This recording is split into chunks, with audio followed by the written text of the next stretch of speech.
فرمایا وصلوا باللیل والناس نیام، جب لوگ سو رہے ہوں تم مصلی بچھا کے نماز پڑھنے لگ جاؤ۔ تمہارا رب کے ساتھ تعلق اس قدر مضبوط ہونا چاہیے کہ ایسے وقت میں کہ جب لوگ سو رہے ہوں تو تم سجدہ ریز ہو جاؤ،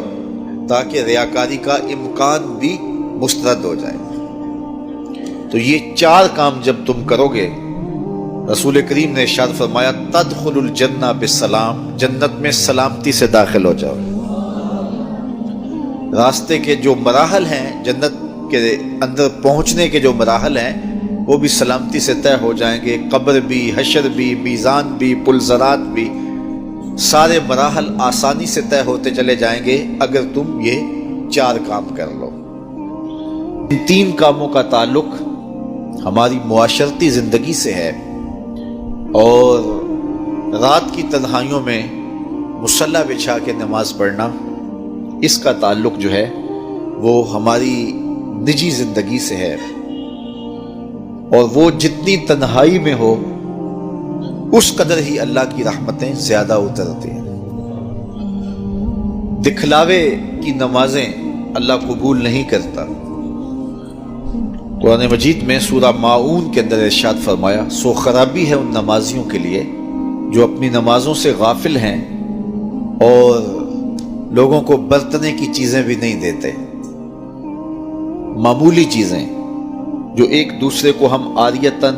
دے دیتے ہیں وہ بھی نہیں دیتے اور نماز پڑھتے ہیں۔ تو یہاں نماز کا ذکر موجود ہے، لیکن پہلے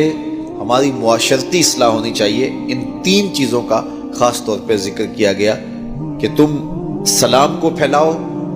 تم صلہ رحمی کرو، اور تم لوگوں کو کھانا کھلاؤ،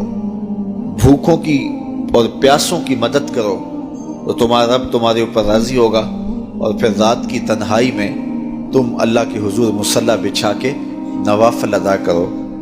ایک روایت میں آتا ہے کہ جب کوئی شخص رات کی تنہائی میں اٹھتا ہے اور اپنی بیوی کو اٹھاتا ہے، وہ نہیں اٹھتی، خیر یہ وضو کرنے چلا جاتا ہے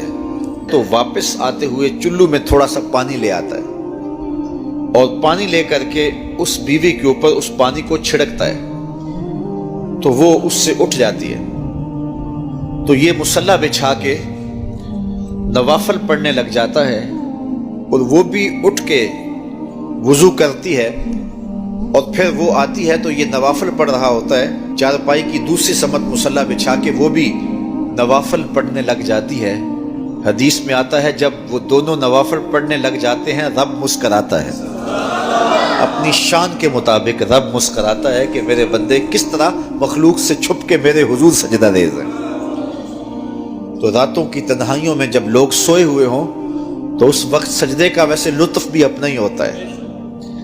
چونکہ کوئی دیکھ رہا ہو تو کئی طرح کی باتیں ذہن میں آئی جاتی ہیں، لیکن تنہائی ہو، اندھیرا ہو، کوئی دیکھ نہ رہا ہو تو پھر اس کا اپنا لطف ہوتا ہے، اور سحری کے وقت اٹھ کے نماز پڑھنے کا سرور بھی اپنا ہے۔ اور میں کہتا ہوں کہ وہ ملنے کی گھڑیاں ہوتی ہیں، انسان کو ان گھڑیوں کے اندر اللہ کی خاص رحمتیں نصیب ہوتی ہیں،